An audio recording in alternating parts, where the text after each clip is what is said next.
Hey everybody, welcome back to Mel's Board Game Room. So today I have Kayla with me, and we're going to continue with our list of our top 100 games of all the games we played in the year 2025. So today we're going to be doing from number 90 to 81. And it's good games. Actually, top 100, top 200. I have a hard time I feel bad for number 200 to 101. I was like, I'm so sorry, guys. You belong in the top 100, but there can only be 100. You should just do a top 100 and then a second top 100. And you runner-up top 100. Just not discriminate any games and just do a top of every game played. Yes. No. Yeah. That makes for a long list. Yeah. That would make for a long list. So maybe not, but, I think about all those games that didn't quite make it that were still good. All right, so let's bring up the presentation. So here we have it here. And we'll just get started because I have some Bridgerton to go and watch and finish up. I'm going to binge watch the whole 4 freaking episode. I hate the fact that they split it in 2. And I'm like, come on, just give it all. I'm okay. Wow. I didn't realize that Bridgerton and board games were so close. I always thought that board games was up here and then there was Lee. But yeah, I'm not really sure. Where does Lee fit in that? He's at the top. Oh, okay. He's at the top. Yeah. That's the way it should be. Yes. It should be, yeah, your spouse and family first. Yeah. That come before board game. It really should. Yeah. But, I did make him play. I made him play Love Letter Bridgerton yesterday while we're waiting for the Bridgerton start. It was good. No shame. It's okay. Well, I imagine it was probably a little bit more challenging because you don't have, any wear on the cards. Right. There's no giving anything away. Plus, have you ever played the Love Letter Bridgerton? No, I've not played that one. Because what they do is, they all kind of play fairly similar, but there's a little something extra. And with the Bridgerton version is they have the Queen card. And she has no value. There's no number value to her. But if you play the Queen, it will eliminate whoever has the lowest number. Starting with 1, then it goes to 2, and so on. Oh, okay. And so it's and I kept picking up the Queen at the same time as I had the number 1. I was like, well, I'm not playing her now. So right. Yeah. Just gonna eliminate myself. So it's kind of has an interesting twist with that card. That would be very interesting. Yeah, no, it's neat. Plus, it's diamonds instead of little hearts, so it's beautiful. Right. It's a beautiful game, but. All right, let us get started with our number 90. And Kayla, we're going to start with you. Okay. Do you need to see it? Do you have your list in front of you? I have my list here. Yeah. Oh, some of us are prepared. I'm not sure how, but yeah, we'll call it prepared. All right, so your number 90 is... Too Many Bones. Yeah, so this one here, Yumi and Travis played this one pretty much almost a year ago, I guess, last January. So right.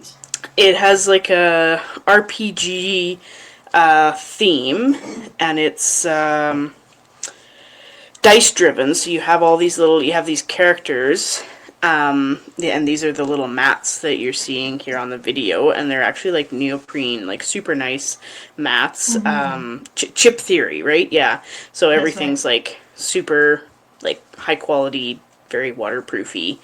And yeah, each of the characters have their own dice that you're gonna use. They're called, well, I'm not gonna remember what they're called. Gremlins, but cooler, more steampunky. And so you're going to choose a scenario, and we just started with the starting one. and then you're going to have a certain number of days before the final boss battle comes up. So you're going to go through and do encounters, and then you use your dice pool that you have to go through, so whether you're attacking or defending or using your special abilities. And you can kind of see on the sheet here, so like where the green dice is on this character, you can like fill them in, and then they can kind of, you can level them up as you go as well, so you can get stronger and stronger dice as you go through, so then when you get into the boss battle, hopefully you've leveled your character up to survive through. And it has kind of an interesting like battle mechanic to it, because the health levels are little poker chips, which you can kind of see in the top, I'm pretty sure it would be their left corner. And yeah, so as you defeat them, then they get smaller and smaller stacks, and they're just like really nice components. And yeah, this is definitely one of those, and I think it's kind of the same as my last list, where like I liked it, and like part of the reason that it's in the list, and I think playing it again, it would definitely move up higher, because like it's one of those ones where you're like, ooh, you get to the end and you're like, oh, I see what I should have done. Like, this would have worked so much better. And I think we did squeak through with a victory, but like I'm not sure if it counted. Asterisk next to that victory. Like, I think we'll call it a win, but maybe it wasn't. Yeah. So yeah, it's not an easy win for sure, because it's co-op. But I think that, yeah, I think the more that you play this, I think the more that you will love this game, if you have any inkling of enjoying it right at the get-go there. It's yeah, really nice components for one. Like, that was what drew me to it, and I like the idea of it being like a GM-less RPG. So yeah, it was a neat game. And that's I really enjoyed that. You know, that game was on my shelf for shame for over 2 years before we played it that weekend. Well, we kept talking about it, and I was like, yeah, I was so excited when we're like, okay, we're gonna do it that weekend, and then we were like, well, should we play it? Shouldn't we? And I was like, that, like, yes. Yes. We hauled this giant box like all the way to cross the border. I mean, that sounds like we're so dramatic, but yes, well, we smuggled this game across the border. We have to play it. Yes, it was so good. It was, honestly, it was so good. And when I got back home, I played it again with Lee, and it was still so good. And definitely it's kind of like, okay, let's make sure, because you can upgrade your character as you go, and you kind of decide what you want to upgrade. And like, there's a lot of like meaningful decisions to make there. So it was so good. Would you say that you liked it more the second time? Oh yeah. This is one, like, I agree with you. The more you play it, the more you're going to enjoy this game. Yeah. And it was kind of neat because, yeah, you would have, like, events that come up, and it's either a battle and you go to, like, the battle map, or, like, it's decisions you got to make. Like, it has that adventure feel to it, so it's beautiful. Good pick. Yes. So that's my number 90. Too many bones. All right. My number 90, and I don't have my list in front of me, so Surprise. I'm going to have to go and see along with everybody. And that is Parks. Ooh. So Parks is, first of all, it is a beautiful game. All the components, the trays, the artwork on the card. This is such a really nicely produced game. And it's a game about hiking. So you're going to go and make your way through the hike. And then every time you kind of go through, you add an extra one to the back of it. So it becomes a longer and longer hike. And it's one of those where you can go as far forward as you want, but you can never go backwards. But you do have two hikers, so there's that to consider. So do you kind of speed ahead to go and make sure that you get to collect or activate the tile that you want before other people get there? Or do you kind of trail in the back? And another thing is you cannot land on the same hike token as another player, because they, unless you have a campfire. But you can only activate that campfire once. And otherwise, you can't share it. So the first time I played it, I would move the one forward slowly, and I kind of left my other one all the way in the back, and then people kind of rushed forward, and then I was like the only one left, and I'm like moving up one at a time. I'm like, this can't be right. Like I'm collecting too much, but it is, and I think you have like up to 4, or like you have a limited amount of move once you're the last person there, but still, like, and I would take tons of pictures because you can kind of take pictures and they're worth points, and the pictures is what kind of tipped me over to win. But you're collecting all those tokens depending on where you're going, and you're going to spend them to go and visit these different things once you get to the end. So it's like set collection, like to fulfill an order type of game, which I think that's one of the mechanism I really, really enjoy. Every time I come across a game where you got to collect all these things and then you're spending them to complete stuff, it's a win for me. But that's my number 90, Parks. Just beautiful, amazing game. Yeah, that one is like so stunning. I really, really, really want them, like Keymaster Games, if you're listening to this video, please make Canadian Parks versions of this. Honestly, it would be amazing to have like Asian version, Australia, like just don't stop in Canada. Start with Canada, but then keep going. Yes, yeah.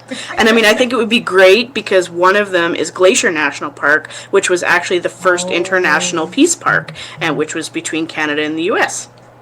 Yes, that, like, I mean, honestly, Canada has some amazing, beautiful parks. So It makes sense. Yeah, for sure. That's a great one. All right, so that was our number 90, and now we're number 89. And we're going to start with you again, Kayla. Okay, so my number 89 is that one, apparently. Okay. Okay, I'm not going to pronounce this one right. It's Cartagena, I think. Sure, that's how I would say it as well. Yes, so we didn't play this version. It had a yellow box, but I think this one is a new version. I was a little confused even when I was trying to put in my BG Stats app. But this one is like, it's very simple, but apparently also out of print. So fair warning, before you play this, you will enjoy it and then never be able to play it again. So this version then might be one they want to look for, because this one was showing up when I did the search. Okay, so it's showing up to buy that one? So then this new one is... Okay. Okay. Yeah, because when I played it with Irina, and she said that she was having a very hard time finding it, and got it out of somewhere in Europe, I think. So... like her mom brought it for Europe, or maybe she got it off of Swap and Buy because she had heard about it in Europe. Anyways, essentially what you're trying to do is you're trying to move from this part of an island and get off the island onto a boat. And I think the theme might have been that you were escaping from a prison, but that wasn't super, like, strong in the imagery, but kind of makes sense with some of the little cards that come up. So you'll have 6 players that start at the beginning of this tunnel, or I suppose the prison, and there's going to be, like, different cards. So that big stack of blue cards there's like different things like cannon pistols, keys, hats, bottles, like all pirate themed things. And then on your turn, as you play, you can either play a card to one of your pirates, so you can pick one of your 6 pirates and use that card to play, and then you move that pirate forward to the matching symbol, or you can move a pirate backwards to draw a card. So it sounds like really, really simple, but the more pirates that you get out, like other players get out as well, then that covers up more symbols. So if somebody's on, the other bottle, then, you might be able to skip up to the 3rd bottle that's almost near the end. So Irina and Carla seem to have a good understanding of the balance of this, because it seemed there was a certain cutoff point that you really wanted to get your characters past before other people started getting too many of theirs out, because yeah, it just gets to be, once you get past a certain point with your characters, it's so quick to get them off onto the ship, and the first person to get all 6 of their little pirates off the island onto the little boat is the winner. And this one looks super cute because I'm just looking at the picture, and they have little pirate hats. So I don't know. Yes. I don't know if you have like a lead pirate or what that is, but because there's not enough in this picture, does not seem to be enough for all the pirates, but there does seem to be. There's pink, red, blue, white. Nope. There's at least 5 players, and I only see 4 pirates hats. So maybe they're only showing some of the components, and you can put pirates hats on all your pirates. Because the green one has one too. He's wearing his. Oh yes, okay, yeah, I see it on the bottom right corner of the box there, beside the red one. Yeah. Okay, well, so maybe we're about to find out because I ordered it. Oh. That's awesome. Yeah, it's very, like, it's so simple, and then the nice part of it too is like all those little cardboard pieces, you can turn them and you can flip them, and so you have a different map every time, and so it kind of changes up the game a little bit. Like, yeah, like I said, like you might only have three pistols, and if somebody's on the first 2 and the other one's like up by the pirate ship and you draw the pistol, like you're up at the front right away with that character. So it's a little bit of chaotic luck in some senses, but there does seem to be a strategy. I didn't quite figure it out, but I was very interested in what they meant. That I was they're like, oh no, like they're like, oh, Irina's got, and I'm not sure, like, that might be frustrating once I understand it, because we did play, but it's a very quick game, right, where it's like, oh, Irina's got this because she's got all her things out, but I think if we all knew that, then there might be more of a, like, more competition, right, because we were all trying to do whatever the heck it was that she was doing, but obviously I didn't listen well. It's a really neat looking game. Yeah. I like the pirate hats. Mine didn't have pirate hats. I'm glad I picked this picture then. yeah. So that's my 89 Cartagena. Wonderful. My number 89 is Kabuto Sumo. Ooh. So I first played this game with the second one that just came out. So it has like more pink in the box and stuff. I forget what the Kabuto Sumo something. And I had seen Kabuto Sumo for a while, kind of looked at it, and I'm just going to show it to you. So you have this little table with a bunch of tokens on it. You push things over. And I was like, I don't think I want to play this. To looking at it. So I didn't try to play this. It looked too gimmicky to me. But then my friend Dave came over with his second version, and I played that one, and I'm like, I need to own this game now. So I bought the original version, which is the one here, so Kabuto Sumo, and it's ridiculously fun though. Like, yeah, it's that's me in the picture. I'm playing it. I also have those same vibes of like, okay, Mel, yeah, I'll play your silly dexterity game with you. It's addicting. Right, and I get what it doesn't have great first impression, but you all have like your little character is on this table, and the goal is you're going to be pushing these things over onto the table, trying to push the other player off the board without you falling off. So it's like last player standing kind of wins. So that's what you're trying to do, and then there's different size tokens that you can collect, but then there's also like special ability, which will give you like a special shape size token, and I'm sure physics comes into play here, but everything goes like, I'm gonna push it this way because that should shift things over there and that should push her off, and it didn't do that. Which kind of adds to the fun, in my opinion. That's just like, okay, it's ridiculous, and it made it the whole thing even better. But so Kabuto Sumo, I was like, I think I pulled this one out. I might actually have this one available. to play now while my games are packed up. And I'm like just looking at it, I was like, I need to play this again. So. Well, and then you haven't like drawn attention to the fact that like in the bottom left there's a bug with like a sumo wrestler belt on. So he's got a giant wedgie. I don't know how they did that and gave Bug wedgies, but usually I'm not into that kind of humor. But it makes me smile every time I look at it. It's an amazing game. It's such a good game, and who would have thought? And then the second version, the first one I played, the board is square instead of round, and you kind of play from the different corners. And you also have like a bunch of different abilities and different characters that you can play. I wonder if you could mix and match both games and use like the one character on the other board. I bet you could. I don't see why not. Right? Yeah. So I mean, maybe if we knew more about physics. Oh my god!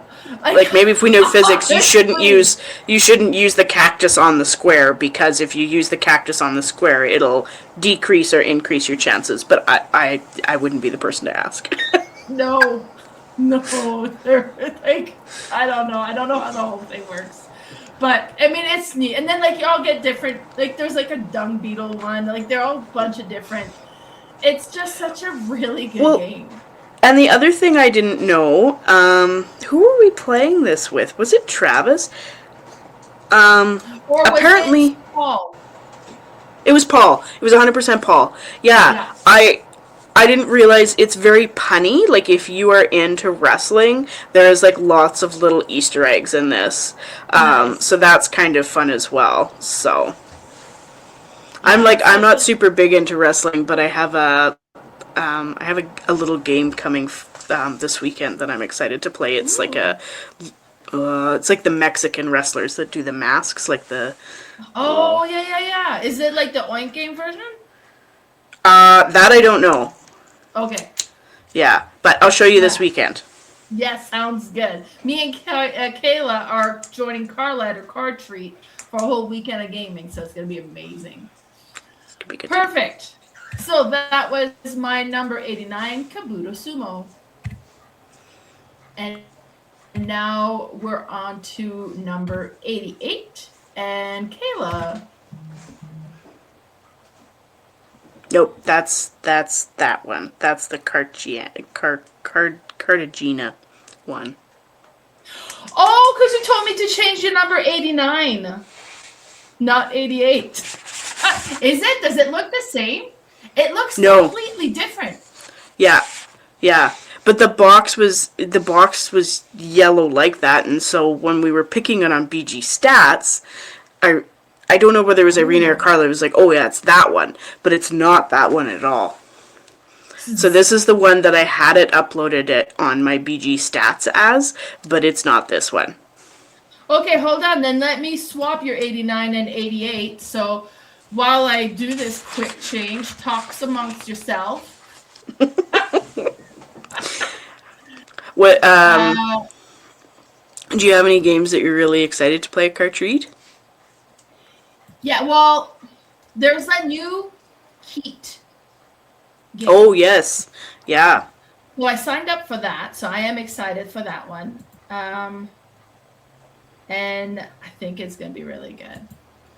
I'm playing the new Lord of the Rings Pandemic game, like the Z. Yes, actually, game. I didn't sign up for it. And she's like, why did you not sign up for it? I was like, well, because I played it once already. And I have a copy coming. I bought it. So I'm going to play it. So I picked games that I wasn't going to have the chance to play. Right. Okay, you know what? I'm not finding it easily because I have a lot of board games pictures on this thing. It's ridiculous. That is A-okay. But your number 89 then really was... I have it right behind me. It's Santa's... Secret Santa. This Santa. One here. Yeah. Secret Santa. It's a family. It's called a family token bluffing game. There. Yes. if you're interested after I talk about this, you guys should definitely go and purchase it because it's from Whispering Goats Games. This is their logo here. And I chatted with them because I was trying to purchase it not on Amazon. I was like, can I buy this from you anywhere but Amazon? And they said they are trying to get rid of their stock because they're closing up shop. Oh, so, that's not too bad. Yeah, so definitely... So, like, get it now or it's going to be gone. Yeah, exactly. So, yeah, if you're interested in this, it's a very simple game. So what you do is you start with 3... And I played this with Carla and Mel. And it's all to the themes of the 12 days, or the Partridge in a Pear Tree 12 Days of Christmas song. So they have these little, oh my gosh, my camera is so awful. Yeah, you won't be able to read that. Anyways, this one says 11 drummers drumming, and a partridge in a pear tree, and 2 turtle doves. So you start with like 3 of these little pogs in front of you, and the point of what you're trying to do is have the lowest valued pog at the end. And so like you have a partridge in a pear tree, so there's 1, and then 2 turtle doves, there's 2, and then 12 drummers drumming, there's 12 of those pogs. So I think there's something like 72 pogs or something in here. So they're all face down in the middle, all the rest of them. And then what you do is on your turn, you will announce a pog. So if I had, say, this 3 French hens one, I would announce I have the 3 French hens, and I'm going to discard it into the little tube, back into the tube, and then we now know that there's only 2 3 French hens left. So it's a little bit of like card counting or pog counting. So you're like, oh, okay, so there's only 2 3 French hens left, so I have 1 of them, so that means if somebody else discards 1, then I would have the lowest 3. And so you go through, and then after you discard 1, you can either pick from the center, or you can pull from one of your neighbors, and then they would replace from the center. And then you'll see how good you are at bluffing. I recently played this with my family because it came in after Christmas, and so they were visiting, and I was like, okay, I know it's Christmas theme, but you could really put any theme on this whatsoever. And yeah, I was like, please play it with me. And my family is awful at bluffing, because you'd see, like, my nephew would steal one from my sister, and then my sister would be like, and then she just started laughing, and I was like, oh my gosh. And then the 2 of them were just, like, stealing back and forth, and then they'd only shuffle them after, like, they got a good one, so then you knew they had a good one. But yeah, it's super, super simple. I'm excited to sort of introduce the gaming group, the older women gaming group that I have here. I think they'll really like it at Christmas time. So yeah, I'm excited for this. So yeah, if you're interested, it doesn't sound overly interesting, but it's just, I don't know, it's just super simple. Like I said, there's very, very, very simple rules. It also said, and they're stuck down there, I think there's variations of this on their website too. There's like an Easter one. And yes, so there's an Easter one. Yeah, so there's, they said the Easter one, when I talked to them on Instagram, they said the Easter one was their favorite. So it is different somehow. Yeah, but in here on the rules, it says you can visit their whisperinggoats.com for more variations. So I'm not sure if it's kind of, a little bit like Bah Humbug, where you might be able to play other games with it. Because it's just a simple, like, one little thin sheet that just goes in like a half crescent around this tube for the rules. So yeah, I'm definitely going to go onto the website too here and print those off, just in case closing up shop means closing up website. But yeah, if you find it, then save it and send it to me too. I will. But I kind of want to get the Easter one too. But they did. It's available. Is it all gone? Because it was when I went to get this one, and I was like, but I read it, and it's like, reading it, I'm like, do I get the Easter one, or do I get the Secret Santa one? And I'm like, I know I like the Secret Santa one, but... Oh, then you might as well, yeah, for sure. Yeah. Well, because I bought this on Amazon completely blind, being like, hey, I want Christmas games. I always want Christmas games around Christmas time. So I was like, oh, I don't know, let's check it out. And to look at it, I was like, I don't know if it'll be that good, but I think in a large group setting with family and non-gamers, it'll be great. But yeah, that was good. Well, and that's the other thing. Like, this goes up to 10 players. Mm-hmm. Yeah. So that's pretty cool. Yeah. Anyways, so that's my 88? Well, 89? 89. 89, So okay. the I other did one have was- it right when I copied it over, yes. So my 89 was Secret Santa. My 88 was Cartagena. Sorry. Right. No worries. All right, my number 88 is, let's all, oops, I'm not even on that screen anymore, so that's why it's not moving. Let me go back Oh man, I made here. a big miss. And that is Finspan. So I'm a Stonemaier game champion. Like, it's one of those things where you can renew the yearly subscription for if you wish. It's $20 for the year, but then you get a bunch of like insight on what Stonemaier is doing, and then you get early access to all their new games and like a 20% discount, which makes it completely worth it. Like, one game, you get that much of a discount anyways, so it's worth being a Stonemaier champion, in my opinion. So this one was coming out, and I'm like, sure. So might as well get it. And it's following the Wingspan, Wormspan, and now Finspan. So it's kind of following that trilogy of games. And I like purchasing new versions of game more than I like purchasing expansions for an existing game. Right? It's like it's a whole new game. So I don't own a lot of the Wingspan expansions, but I own all 3 different versions of this game. So this one is all about the fish. And in my opinion, it's the easiest one to teach. It's the easiest one to learn. And it's the most strategic feeling one. And I really enjoy it. Because on your, like, it's a worker placement. You have your little scuba divers, and you're going to put them on the top if you're going to be adding a card to your pool of fish, I guess your school of fish. Or if you're going to go diving, then you're going to pick which one you want to go. Now, if you're going to go diving, you can have to make me laugh. I'm sorry. I'm used to people not laughing at my jokes. Sorry. But anyways, doesn't mean I don't like to say them, so I think they're funny. I'm glad you think they're funny too. But when you dive, you can activate the fish, because some of them are immediate. They'll do something immediate when you place the fish, and you get that benefit. Some of them will give you end of game scoring. Some of them will give you an ongoing ability every time you dive and activate that particular fish. You'll get eggs, or you'll get a small fish, and if you get 3 small fish together, you get a school of fish. And it's like Wingspan, where each round you're going to score something different. And so it has definitely the similarities to that, but it plays and feels different. And I really, really enjoy this one. And that is my number 88, Finspan.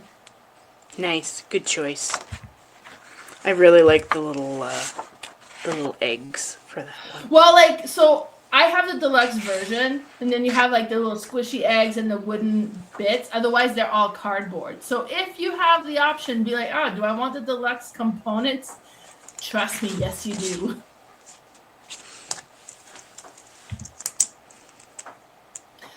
All right, 87 for you, Kayla.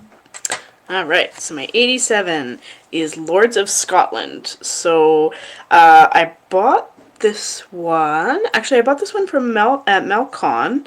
And it was just on like the sale table. I'm trying to remember who I bought it from, but I think I paid like $5 for it. I just really, really liked the art. And so I've only played it a couple times, but it's an interesting game. I have to read the rules because I don't love the rules, which is interesting because it's a Zeman game, and normally I quite like Zeman game rules. So Mhm. on your turn, you can either play a card from your hand to build up the strength of your army. Essentially, you're a lord in Scotland and the king is dead or something like that, so you're trying to be the new king. And so you can either recruit followers, or I think that's followers, I think is what they call them, by drawing cards from the recruit deck. So it'd be that middle line up there. So you can either pull ones from there, or you can, yeah, you have the recruits and then followers. So then you trying to gain a following as well. So it's played over 5 rounds, and the scoring part of it, I think that's the part I was getting stuck on, was the scoring part of it. But they have, I'm trying to remember here. This was a long time ago. Malcolm was back in June too, so. It's well, and I played it actually not too long after because my nephew came to visit. So, yeah, it's kind of like a high-low situation as well, because you're wanting to get more of the high cards, I think.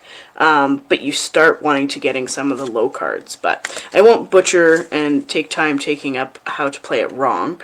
But they just like, it's just like such cool art, and like you have, like the cards will do different things. So like this one here, it's like discard another follower, or claim 2 supporters, or draw a card. So they have like different, like depending on what you play is like different. It's hand management, right? Like it's not overly complicated, but the scoring, I think, was the part that I had a little bit of a tricky time with. So yeah, the art is just like, it's just so It cool. looks amazing. Yeah, and I think, yeah, if you're like into any sort of like medieval culture and stuff, it's just, yeah, especially like Scotland, like that's where all my family's from. So, yeah, I was just happy to have some stuff like that. My family's last name isn't on here, but like whatever, that's fine. We'll forgive it. Yeah, it was like for $10. Yeah, I'm very very happy with it. It's a little bit different than what I currently own, so I think it was a good buy. I love the card games as well. So when like seeing this image, when I saw this, I was like, oh, it's like, I want to know more. So that looks amazing. So that was your number 87, Lords of Scotland. Yes. All right, my number 87 is an Age Contrived. So I had never heard of this game. My friend Keith had just come back from Gen Con, and he had purchased this game there, and he brought it back. And one thing he said is like, this game is so overproduced, it's unreal. You get this metal little contraption that'll hold your tiles, and you can place the tiles. But like, so you place the tiles, and you can also place the tiles like onto the board. And you pull the thing so that it flicks it out of this metal contraption thing. It's completely unnecessary. You don't need this, but boy, is it kind of fun to whatever. And it has nothing to do with it. You're trying to. Can you see it on the board? The bottom portion of the image, where you have like those tiles in the holes, that's that contraption, and every player has one. But you don't need it. So like you have that little lip along the bottom, and you would just hit that out, and it makes nothing. It's just, it's easier to pick it out, like flick it instead of picking it out from the little hole. Like there's no, like it's not like you're trying to flick it onto the board like Crokinole style at all. There's none of that. It's just to get it off the thing. But this game was so interesting. It's an area control game at its core. You're going to be placing your tokens onto the board. You all have your own color. Now, each of the tokens you have, and they're kind of like Azul style tokens, but each of those tokens have a different symbol on it, and depending on what certain goals are, you're trying to get certain symbols on. Now, the next thing that's super amazing with this one is the board has these metal spike that you fit from underneath, and as you complete different things at each location, you add a component to this 3D building that will get built, and it magnetically holds on to those little metal spikes. So you build this thing as like once it's like you're building the 7 wonders, and when you're done, it's like it's all built, and you're trying to all kind of have a hand in it so that you get the benefits of those particular buildings as well. And then you have to travel on the board to kind of get to the different areas and complete and kind of take part of the different buildings. But you gotta, you can't just be like, okay, I'm gonna bounce over there. You gotta travel your way there, and you gotta follow a certain path. But the game is all about these tokens, and this game plays the action selection, because this contraption thing also slides these tiles that has the token holders. You pull it from the one side when you're done, and then you put a new one in, and everything slides. And Ark Nova style or Civilization A New Dawn style, it kind of changes the value of the action of where the tokens are placed. And it was neat. It was such an interesting game. And I haven't heard a whole lot about it, but it's possible because it was at Gen Con. I don't know how readily available this game is or was. I've actually seen some pictures of it just today on, I think, the Dice Tower website or Facebook group. So I don't know if it was an early copy that Keith had, and now they're kind of coming out with it. It's becoming more available. But if you have the chance to play this, or you come across this, I highly recommend you give this a look. Check it out, because it's so cool. It was such a neat game. We actually played this after we had played Lords of the Ring, the Fellowship game, and then we played this afterwards, and they're both up there for me. Because you played that last Cartreat. No, we played this at home on my house. Oh, okay. Oh, I was like, that looks like your table. I'm very confused. Okay. Yeah.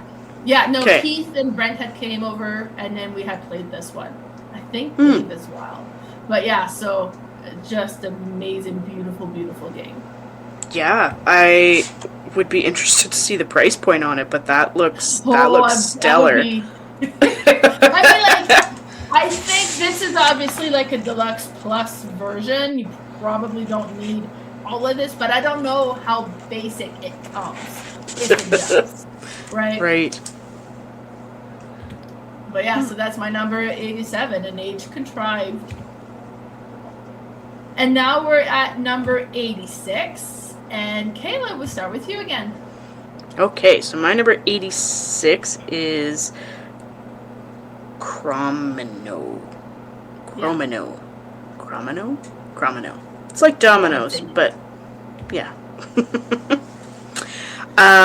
So Cherry has this one, and so it's like dominoes, but instead of 2 sides, there's 3 sides. So it's a color matching tile game, and so what you're trying to do is you're going to play them down into the middle like you would in dominoes, but it has to touch at least 2 adjacent colors that match, that are existing on the table. So you start with that rainbowy pie chart one that you can kind of see there, and then it kind of grows from there, like the domino train thing. But yeah, you have to match 2 of the 3 colors, and then if you can't place a tile, then you have to draw one and you skip your turn.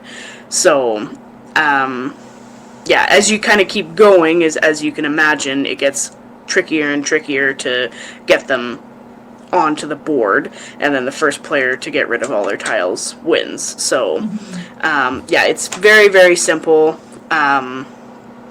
And yeah, I just really liked it. It was a lot of fun. I don't remember having that those little boards though, but maybe that's because it was. Up? Yeah, maybe it was because it was. I feel like we played it version, also. Right?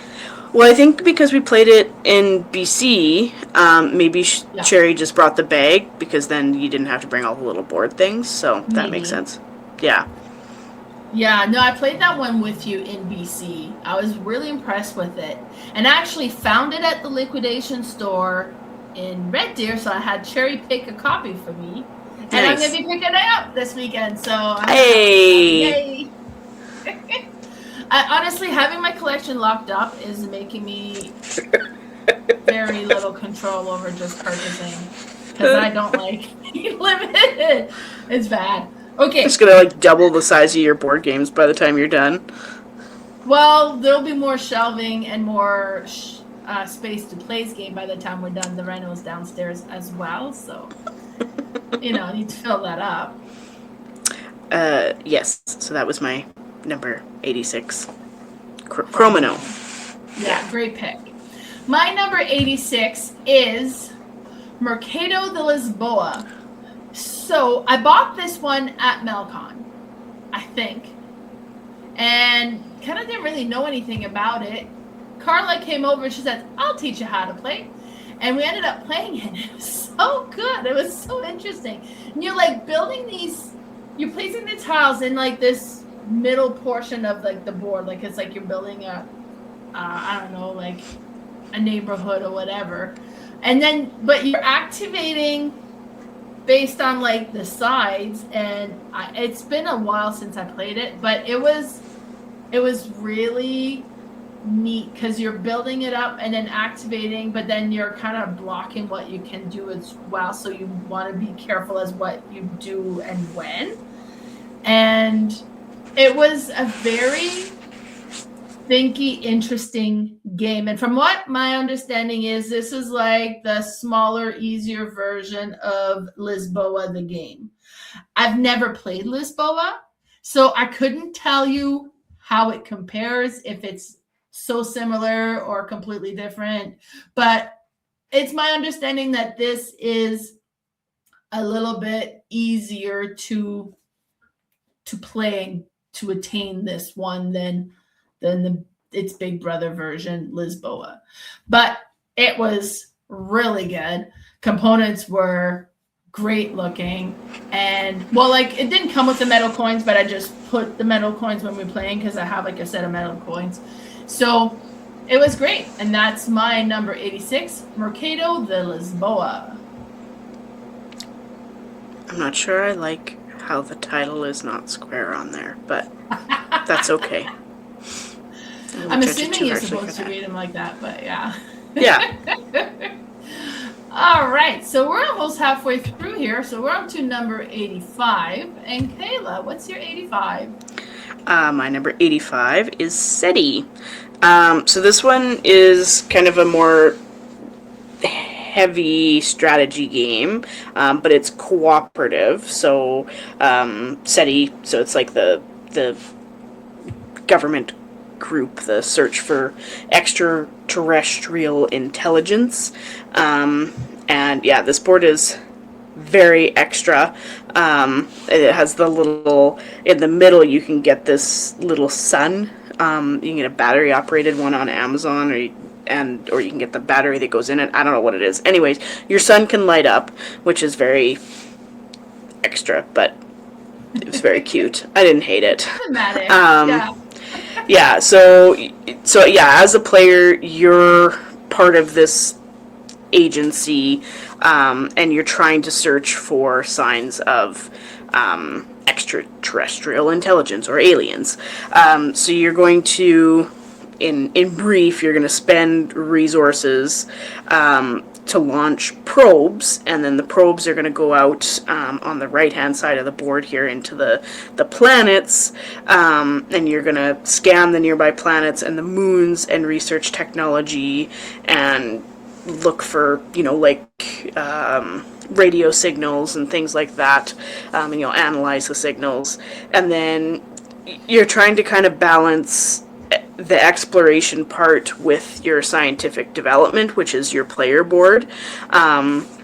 And you're trying to unlock these abilities through the research track that you have. So I say cooperative because you're kind of going through this together, but it's competitive in the sense that you're trying to score the highest, but you're wanting to unlock an alien life. So there's 4 or 5 of them, maybe 6 that come with the game.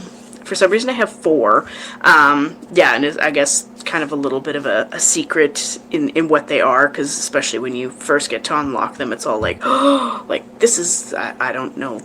I can't even remember the one that we fought, but yeah, they're all different and have kind of these fun little pieces to it. Oh, and yeah, there's like the advertising parts. You get like there's so many little moving pieces. It didn't feel overwhelming though, which I really liked. Like y'all can judge me, but Great Western Trail's not my jam.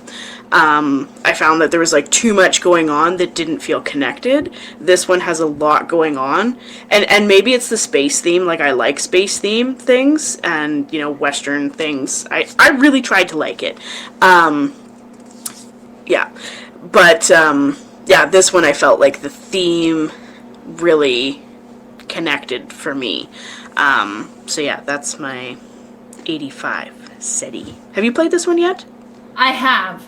Loved it. The picture is actually when I played it, and it's funny because Carla hates this game, and she keeps going about how it's it made our list of like games we should love but don't for right. her. And I'm like, okay, maybe I don't need to play this. And then I played this, and I'm like, what are you talking about?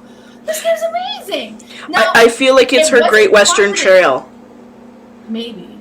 Right? Like, because she doesn't do space, like right? Theme. Yeah, she does not like the theme, but I think that's why I liked it, right? Because it felt so connected to me. Mm-hmm. But if for Carla it feels disconnected, it probably feels like Great Western Trail, where you're like, why am I doing this? And then you're like, well, I did this over here, but I guess I should have spent time over here doing this. But because I didn't spend time, now I'm losing. This isn't fun. So, yeah. That was great. Great game. Great pick. All right, my number 85 is Scout. I love my little games, and because they're easier to get to the table.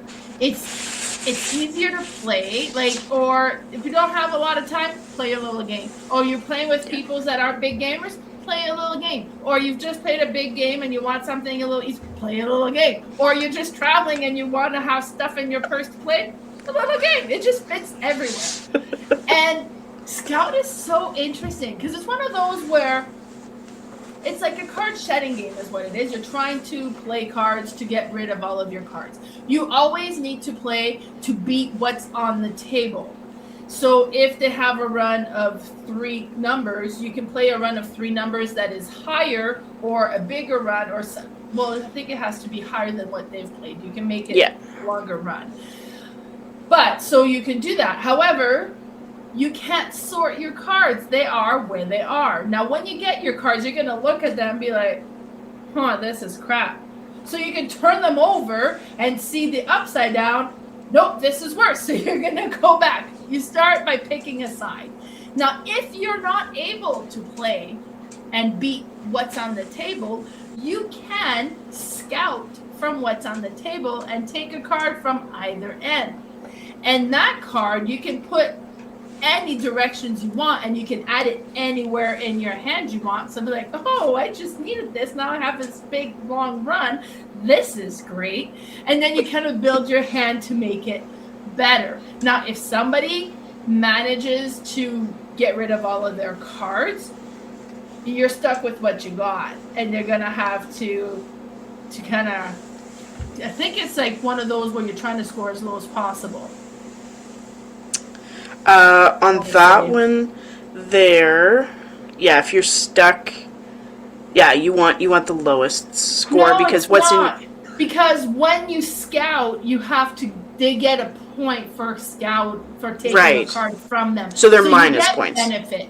But yeah, it's going to be negative points of whatever you have left in your, and you're going to be giving back all these points, which I do all the time. But because you build your points as you play. And if you kind of get your cards scouted, then you get tokens for it. So that's good.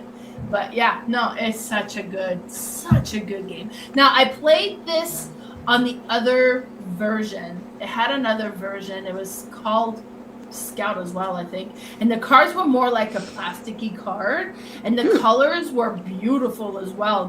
Beautiful version. This is a version I own. You can see my thumb in the picture there. But either version, amazing game. So good. I love it. And that is my number 85, Scout. Nice. That's a good pick. I almost played that one this weekend. I brought it with me. I was working at casino. It wasn't this weekend. Sorry. I'm very tired. I'm on like 4 hours of sleep in the last like 2 days. Recently, the last 2 days, I was at a casino. I brought it, was trying to, make people play games with me, but didn't get to the table. It's a good one, though. Yes. All right. Number 84. And your number 84 is... Azul Duel. So, yeah, Carla and I played this one. It's a 2-player version of Azul, and you go head-to-head. It's got the same sort of mechanisms of Azul, where you have the middle tiles, and you're going to pull tiles from there. So you're going to draw them from the factories, and then you're going to take turns drafting the tiles, but you're building patterns that affect your opponent's board, and that's kind of the different part of it. So you can block scoring spaces and then steal different advantages, and then also, sort of force your opponent to place in more difficult spots. So it's just a little bit more kind of aggressive play, I suppose, which I wasn't sure I was going to like, but I really liked it. And then after you have multiple rounds, just like Azul, of drafting and placing, then you score what your patterns are that you've completed, and the different bonuses and penalties and whatnot for the placements, and then the player with the highest score wins. But yeah, it's kind of like this sun and moon kind of theme, part of things that, and you have the... It's beautiful. Yeah, have you played it yet? No, I want to. Looking at this, it looks good. Yeah, no, it is. It is really, really interesting. I mean, and I'm pretty sure, because you have the part on you have your part on the left, and then the part on the right as they move over. So that's the part, but it doesn't play the same way, because you can kind of see the on the right hand, the bottom right hand here. There's these little tiles, and they're kind of little they're cardboard, and you put those on where you would after you move your tiles over in the classic Azul, but yeah, those get played in, and then you have to, so it's kind of one step up, right? So before, like, I've taught that to my library women here, and they were at first, they're like, oh, this is complicated. This one would have been way too much, I think, to start off with, but I think after, they keep wanting to play Azul, it would be good to do like a 2-player with one of them if we had short players one day, and it just has, it's different. It has one extra level of thinky for sure. Nice. It looks amazing. Have you played the backside of the classic Azul? Like, where it's not... No, I never have. I always I'm not trying to figure that out. You figure it out for me. Yeah, I played it once on BGA, and I was like, oh, that's kind of interesting. And I think I actually did better at it. Really? Yeah, so I feel like it's kind of a version of that with this added extra tile thing. So it's, if you like that side of things, I think it would more easily translate to the Azul Duel. Wonderful. Yeah, so that's my 84, Azul Duel. And it's fun to say. I'll have to give that one. It's fun to say. All right, my number 84 is Ohanami, and actually I've played this just a couple days ago. Me and Lipu got it to the table. This is a game that I really enjoy. Again, it's a card game. And it's a card drafting game. The way that it works is you're going to have 10 cards. The other player is going to have 10 cards. You can play up to 4. Most of the time I play this one 2, just because it's me and Lee. And then from those 10 cards, you're going to pick 2 to play, and you pass the cards to the other player. And then you place this, and you're building a garden. You can have up to 3 gardens. Now, where the game gets a little tricky is you need to place these cards in numerical order from like small to big. And you can only add to your garden on the bottom or on the top. So you can add a lower number than what's there. You can add a higher number than what's there. So you try to avoid creating gaps. Because it'd be like, okay, well, I'm going to play a 20 and a 35. And then you get a 24, like, darn it. It would fit perfect there if I was able to. And you do that for 3, like you do place all those 10 cards that way with the drafting, then you score. First time you score, just the blue cards are going to be worth, I want to say 3 points each. Then you're going to do another round, and then you're going to score the blue cards and the green cards, and it's 3 points and 4 points. Then you're going to play a final round, and then you're going to score everything. So you score the blue points again, you score the green cards again. So it makes sense to try to build that up early on. I get so caught up in just trying to keep my numbers straight that I forget about the colors most of the time. Then you're going to score the gray cards, which are 7 points. And then you also have like a set collection of the pink cards. The more you have, the more points they are. And it's beautiful. Like the artwork is like these Zen-like garden imagery. It's a tiny little box, you know, and it's all cards. But it's such a neat, satisfying game to play. Me and Lee enjoy it. We play it lots. Me and Carla played it lots. We like it as well. Apparently, Carla's players don't enjoy this one, so she doesn't get to play it very often. And I don't understand why you wouldn't absolutely love this game, because it's amazing. And Ohanami is my number 84. Yeah, and see, it's probably even more fun when you realize that if you're end one, so let's say your middle column, you go back. Can you go back? Is that a possibility? Yeah. Because I played with you guys, and I was like, oh, that is interesting. But I got my butt kicked, so, like, it ends at 80, and then the next one you could see is 84, so that probably goes down to 83. But you could put the 81 and 82 on the middle column. You don't have to put it on the 80s column on the far side, and that's, I don't know why, I was like, oh, I didn't realize that you could just keep, or I guess it would be 79, 78, so it wouldn't work in this one, but I was getting so tight in between, right. So it would be like, you know, going from 30 to like 35 in the next column, and I'm like, oh, where am I going to put this? And then I didn't realize that I could put it at the other end, so that part I think would add to the fun for me, for sure. I didn't dislike it, but enjoy it more. I was playing it on hard mode, and you guys were playing it on easy mode. Nice. Yeah, but good pick. That's a good one. All right, so we're now on number 83, and we're back with you, Kayla. Okay, so my number 83 is our first crossover, Finspan. So yeah, I won't go into it all that much, but if anybody wants to have any influence on the expansions that come out, I would say that Stonemaier, you can tell them what your favorite fish is, and some random facts about the fish, and maybe you will see it in an upcoming expansion. And yes, the little upgrade tokens, I still have FOMO that I have not purchased those yet. Oh no, yeah, you gotta. It does kind of.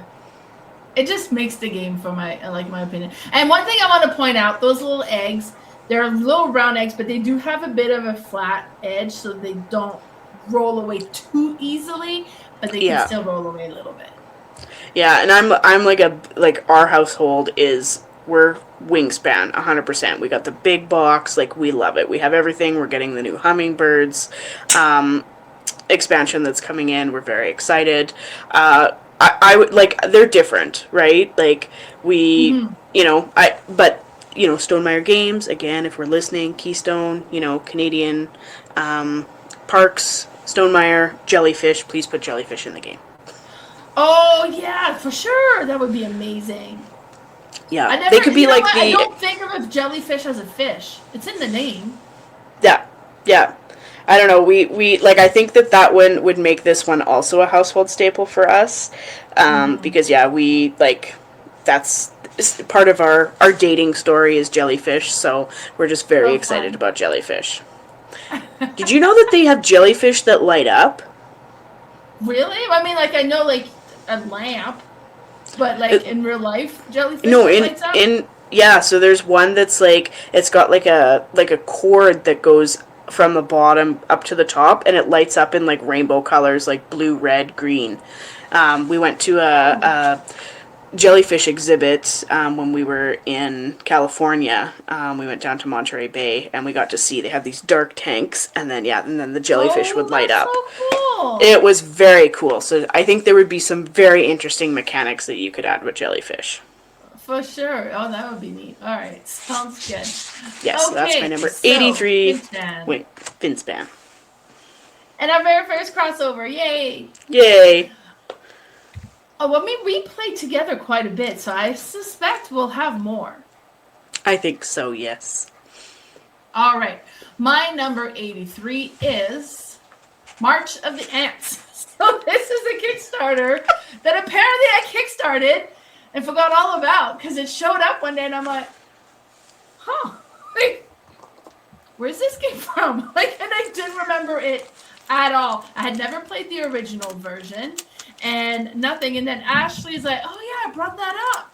It's like, it must have been, she said in passing, oh, we should kickstart this one. It looks great. And I was like, done. And did Ashley back it? I don't think she did. That's funny. Just talked you into it. No, it doesn't take much. No. But it's good though. This is a good game. And this is the Evolve edition. So first of all, first of all, the box is really well organized. You have little boxes that holds everything. And then they all fit in there, and then you open it and you open the box, and then you have all your components for your player, and then it's all right there. And then the same for like all the different components in play. It's well designed, and it's also been designed so that it's environmentally friendly, so that's great. And then your player, like you get little ants with little tiny legs, and then you have like all of these ants for your color that you're playing. And this is definitely an area control game. So it starts with just a great tunnel in the middle. Then you're going to be adding tiles, and then you're going to be adding ants. And what's neat is like if it's not on your board at all, they're larvae.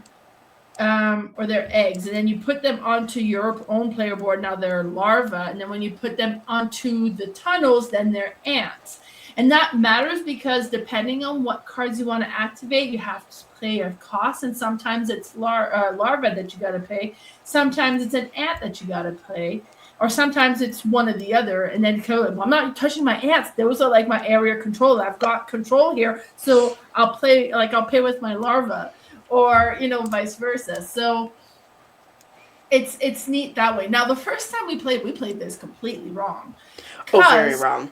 When you activate like an action, there's a sub action that happens. If we were playing it, say you activate this one, and then you also activate this little sub action. It's not that way. Whoever activates the action gets the action. Everybody else gets the sub action. I'm like, oh, we would have had way more ants because it was hard to come by. So I was like, oh, that changes things a lot. And then what's neat as well is you have like on your player board, you have your ants and you have your card, but you can build your ants. Like you can give it a new thorax, you can give it a new head, you can give it a new butt. And ideally, you kind of want it to match, but they don't have to. And, and each of the upgrades that you give your ants is going to give you, like, extra ability. Now, first of all, having a bigger butt makes it easier to feed your ants, so that's always good. But it could have, like, other extra things that it can do. And, like, it was neat. I really, really enjoy this play. I've played it twice now. So I've played it, I believe, with you, and I played it once with Carla, and it makes a big difference playing it right. I would definitely like to play it again because if you look at that board, and then you look in the top right-hand corner there, you will see that purple is also playing. Oh yeah, it's not on the board though.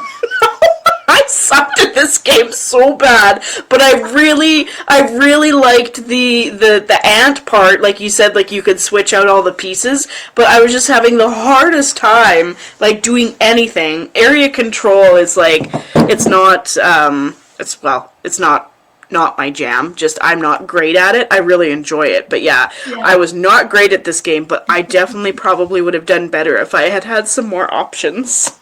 Honestly, playing it right would have made a. But obviously everybody else did fine without the other options. Maybe we're cheating. Yeah, let's go with that. Alrighty, so that was my number 83, March of the Ants, Evolved Edition. Nice. Perfect. So now we're on to number 82, and Kayla. So my number 82, which kind of surprised me it made my list, but is Dice Baseball. Apparently I didn't find a picture for this. Oh, that's okay. I have it right here. I'd be like, I'll come back to this. All right, I have it right here. This a little bit bigger. Oh, okay, yeah. Nice. Yeah. So, I'm actually going to do a little shout out to Nuance D. They're on Facebook. I think I have them pulled up here. So if you're looking for them and trying not to, be scammed on a random place, you can get them. They engrave these and they'll do them custom and stuff for you. I just picked up one that they had, but having played it and how much I enjoy it, I definitely think I wouldn't mind upgrading. But yeah, this is them, so if you're looking for them, Nuance D. They have like crib boards and stuff, Mel. Because I need another crib board, like I need another hole in my body. But yeah, and they print all the rules on the back and stuff too. So it's just a little dice rolling game of baseball. So it's 2 players and it's played with little cribbage pegs that also come with it. So yeah, you start as your runner. And then you'll hit, or you roll the dice. So if you hit 2 1s, then it shows you up here, 2 1s is a home run. So you go in, and then you'll move up your score. And so you kind of keep playing.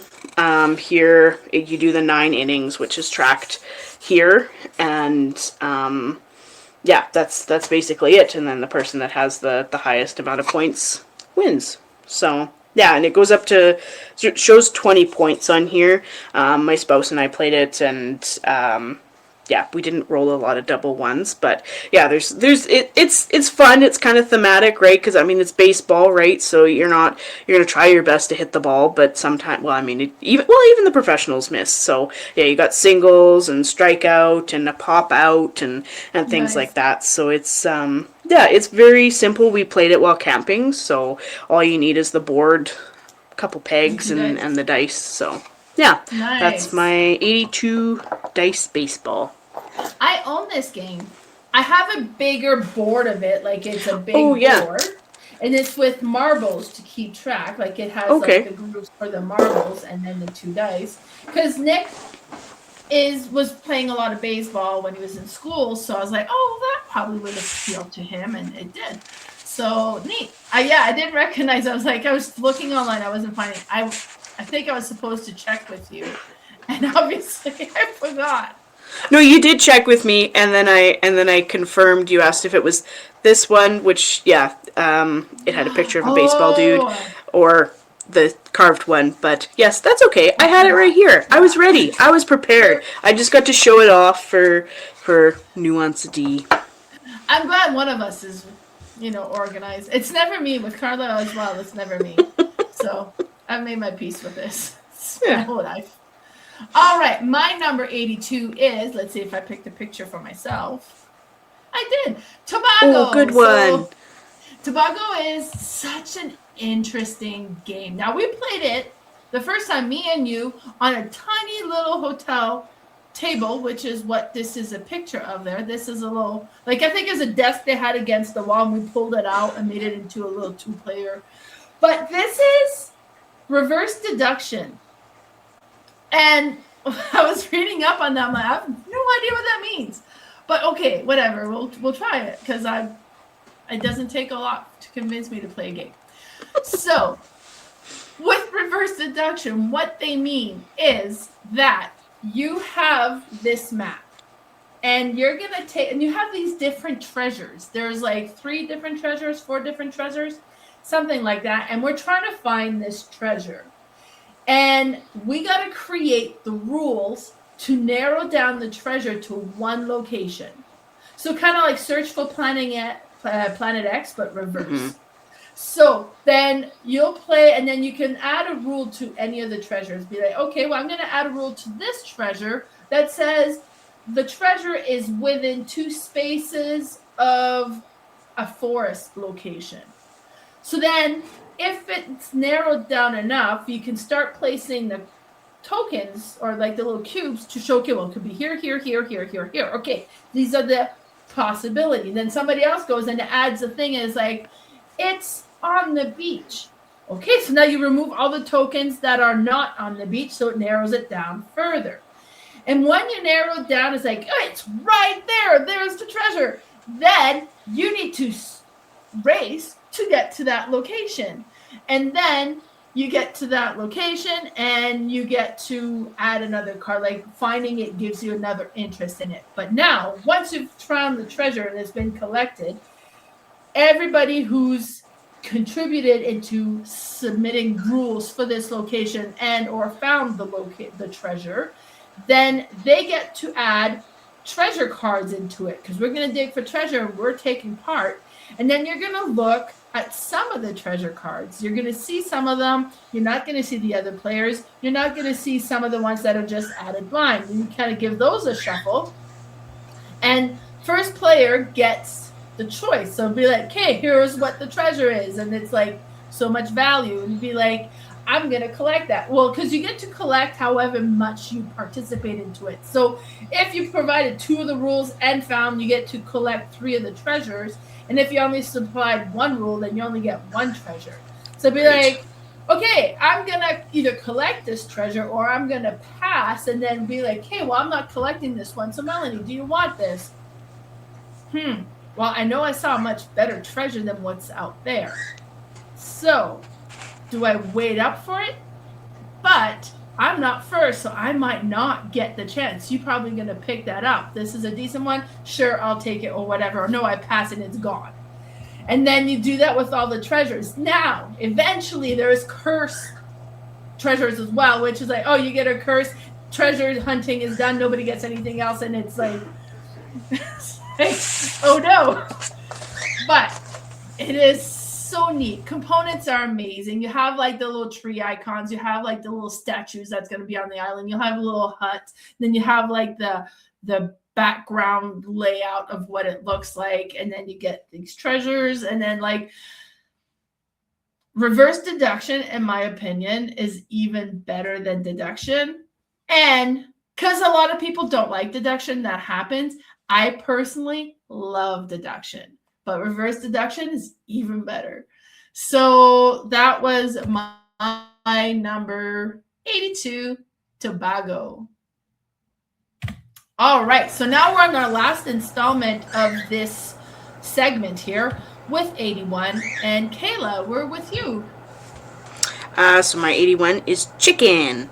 So this one here is a push your luck dice game. And the little dice, they're custom dice. So they have, there's yellow ones and there's orange ones. So they're different levels of difficulty. So you start with the yellow ones, and you're going to start with 3, I believe. No, I think you start with the full 5. Yeah, you start. This says 4. There's 4 there on the table, but you start with a set amount of the yellow ones, and then you roll them. If you get an egg, then you get to add a dice to your roll. If you get a chicken, that one counts as basically a point, and if you get 3 foxes, you bust.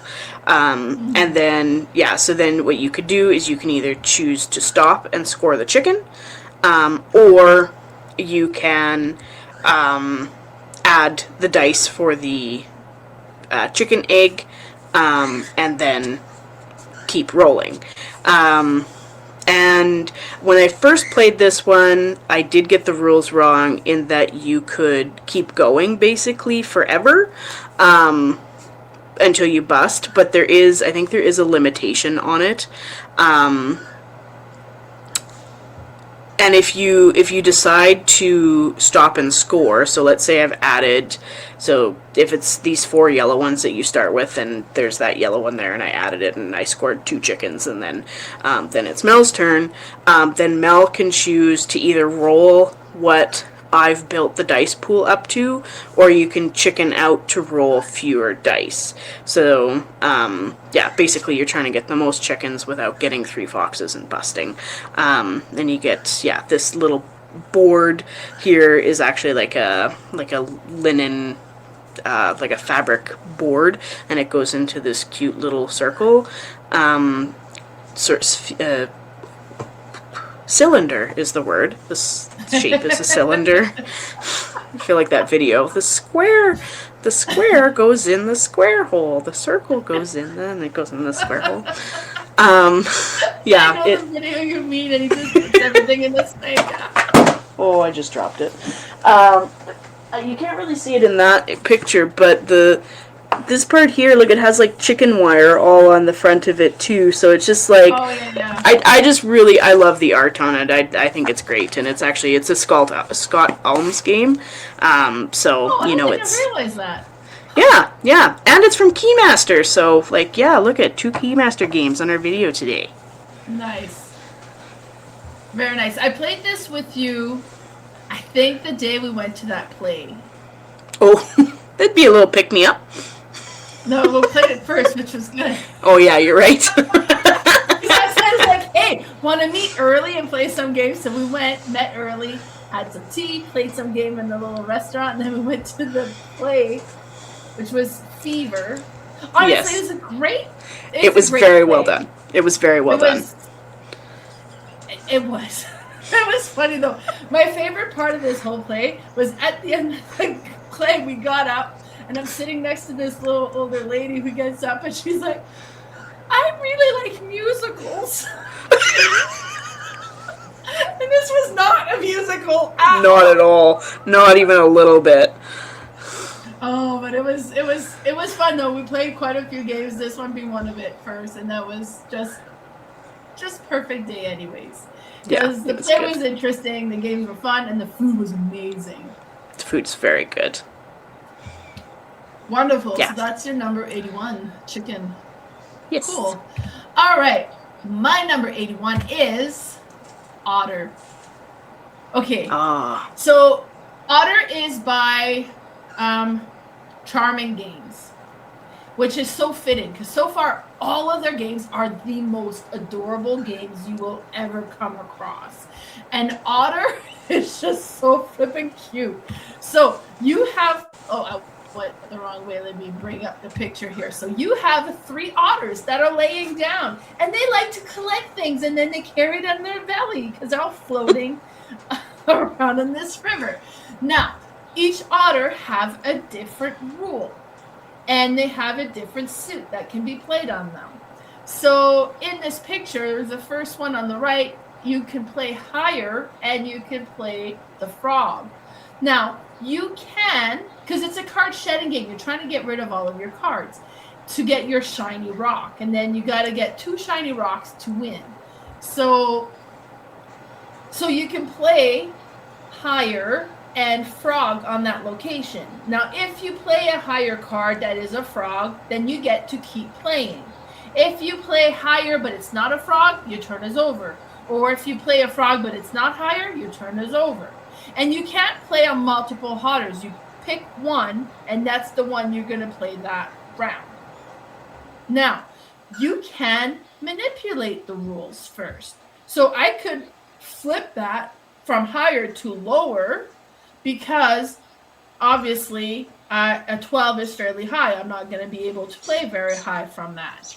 Or you can also flip the bottom and change the suit that is played there. So if I played and decide to flip the bottom, so instead of the frog, it's going to be the crab, because based on my hand, crab's going to make sense for me to play, then I can start playing. But every time you change, because you can flip or you can swap with another otter. So every time you make one of those changes, you got to collect a card for doing that change. So in this case, I would flip the frog to a crab. I would collect one card, and then I'm playing lower than what is there. So it's a 12 on there, that I could play a 7 of crab, then the 4 of crab, then the 2 of crab, then I could play the 12 of crab.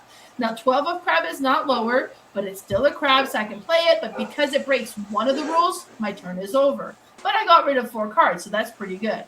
And you keep playing until you get rid of all of your cards. Then you do the second round, everybody draws back up to 10, and you do the second round. And 10 or 7, I can't remember how many cards you draw. But the artwork is the most adorable artwork you'll come across. This game is just so amazing.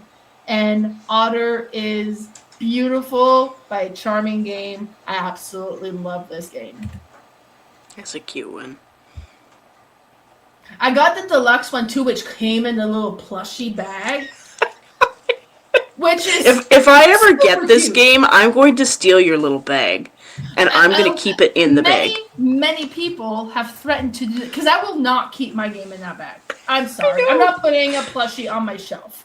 I do have the plushies around my game room as a decoration, but there's no games in there. But it comes with a little plushie. It comes with a little star, that like sea star that it's holding. It's beautiful. Beautiful. They've done a lot of, like, they have a capybara game. They have Park Life Hedgehog. Like, they make, and so far they're all amazing. I really, really like the charming games. The capybara one was on your 100 to 91. Park Life was. Oh, Park Life. Okay. Okay. I knew it was. Yeah, I knew it was one of them. And then you talked about the people one, but I wasn't sure. And you know what? With Park Life, I forgot that the trick-taking game is you discarded cards, and had I remembered that when I made my list, it'd have been higher. It's so good. It was so good, but I hadn't played it in a while, so I was like, oh yeah, I gotta play this again because it's so good. But Otter, so good, and Capybara is really good as well. But I don't own Capybara yet. But yeah, no. So every time charming game, and they have like Kickstarters. It's worth backing, and I don't think I backed the last one because I was waiting for these, and then I should have. Perfect. So that was our number 90 to 81. Lots of great games already. And we got so much more to go. Do you ever have, like, when you're doing these, like, bigger, like, the top 100s, do you ever have, like, I don't know, like a happy sad moment when you look at, like, when you come back to them and you're like, I don't even remember what they are. And then I'm like, Chicken was my number 1, like, because it's just in this segment, right? And you're like, Chicken was my number 1. And I'm like, that's a good game, right? And then you're like, and then you think of the other ones that you're like missing out on. You're like, but I'm gonna talk about them, right? Because we're gonna talk about the rest of them. But it's just like, because it's so, it's just a section of it, a tenth of your list, right? Yeah. You know, I get game cravings. Do you get game cravings? Oh yeah. Oh yeah. And then like doing these lists are like, Yeah, I'm gonna bring. I have this game. It's called Mew. It's like M and then with a U, and then I think it's called an umdot, the 2 dots on the top. I don't know tréma in French, but okay, that doesn't help you. No, that'll work. And I've learned to play it like 4 times, and then every time I go to play it, I need 3 players, and I can't get 3 players. So I'm going to bring it this weekend. This weekend, yes. I know. It's a trick-taking game, so... I'm in! Yes! We just need 1 more! Yeah, so I'm excited to play that one. Yes, it's going to be great. Honestly, like, I'm excited for this gaming weekend. And I don't know, like, you know what? I think it's just because I don't have my gaming tables room set up, so I'm not hosting as much, and I'm going into withdrawal. But not really, because I am doing the challenge where I'm playing a game a day, and so far I haven't missed a day. So it's nice. not like I'm not playing. Yeah. But I'm still going through withdrawals. It's different when you get to play with other people. True.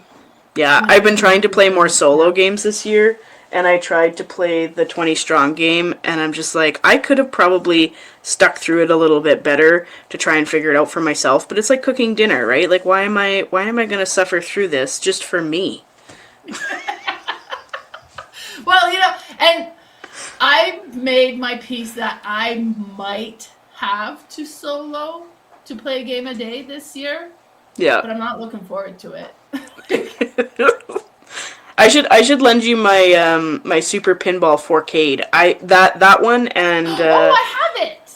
That one's a great solo. I never even thought that you could solo that. Yeah. I'll have to bring it up. Yeah, I think I can access it. Oh, there's the one that's like Space Invaders. Right. I'm not gonna remember what it's called. Starts with an F. Also a great solo. I have a lot of games that can be played solo, or have a lot of the exit games and the undo and the like those type as well, or Chronicles of Crime. I should just go through them and kind of make my piece. I'm just gonna solo those, so right. I can do that. It's just I'm too social. Yeah. Wonderful. Well, that's it for this installment. Now, before we call it quits, I know I skipped it last episode because I didn't know what you wanted to share, but if somebody wants to look you up, where can they find you? Yeah, so I am March Hatter on Bluesky, and so you can look me up there, MarchHatter,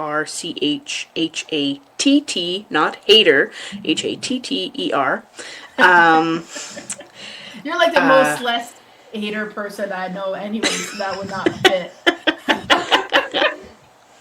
And on Instagram, I am Table Turner Games.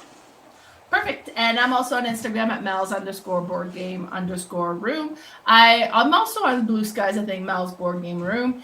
I'm on Facebook. My Facebook page is Mel's Board Game Room. And on YouTube, my YouTube channel is Mel's Board Game Room. And I also do a podcast with my friend Carla called The Board Game Specialist.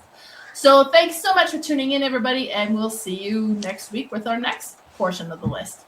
Bye. Yeah. Bye.